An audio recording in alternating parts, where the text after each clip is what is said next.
quote is about quotes. You know, Oh, cool. When you use them, when it's best to paraphrase, Right. when, you know, all of that kind of information in terms of like using quotes well. Right. And that's, so you're using quotes to support your story. You know, if people wanted to just hear exactly what a person would say, they would either A, listen to your entire interview, or B, you know, look at a security camera. I mean, you are the storyteller.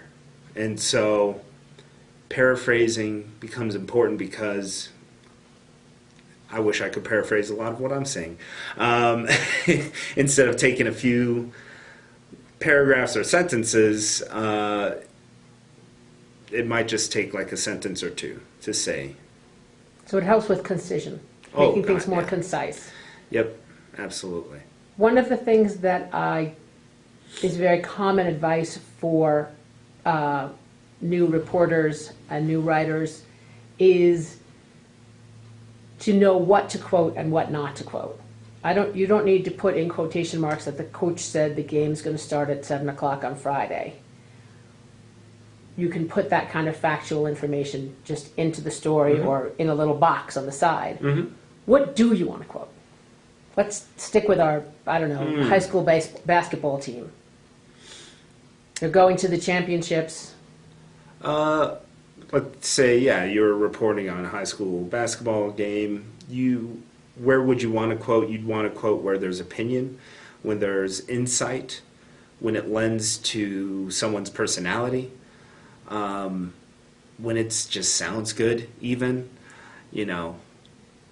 That's essentially it, you know. Yeah. Yeah.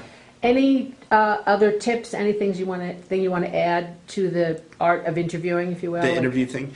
Well, you know, I'd say it's almost worth, even like if you can, if you're taking classes or you just want to watch some shows.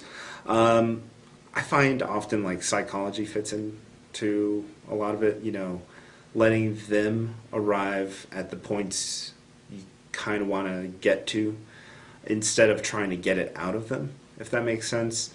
It's not manipulation so much as like kind of guiding them. And yeah, it's not manipulation. You're just... People won't tell you what they don't want to tell you, but Exactly. some people are, not everyone is accustomed to being interviewed. Right. And if you want to be, you know,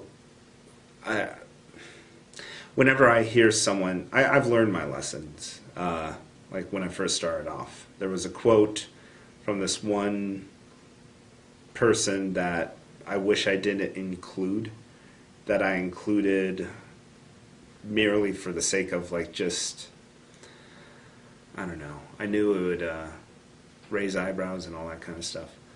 But it kind of hurt their business in the end. Now, it was a bad thing that they said, and what I should have done was like, are you sure you want to say that, or would you like that to be off the record?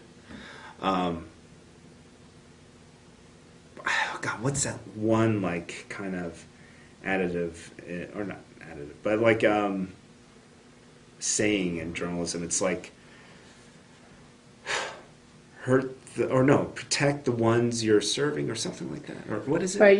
I don't know exactly what quote you're talking about, but I imagine it would be something like you don't want to hurt your sources in pursuit of the story. Yeah.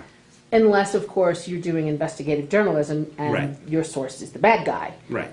But most of the time, especially at a publication like RV Pro, which is a trade publication, Yeah. you don't do a lot of down and dirty investigative reporting. Not really at all, actually. So, you know, you might be dealing with someone who's uncomfortable being interviewed, but you're not dealing necessarily with someone who has secrets that you need to pry out of them. Right. Right. Investigative journalism is a whole separate class. Yes, it is. Yeah, Well, trade. I found like coming back, you know, from a journalism background, going into trade and B2B reporting, it's very different. It's not bad. I mean, it's just you have to know what audience you're serving. And that's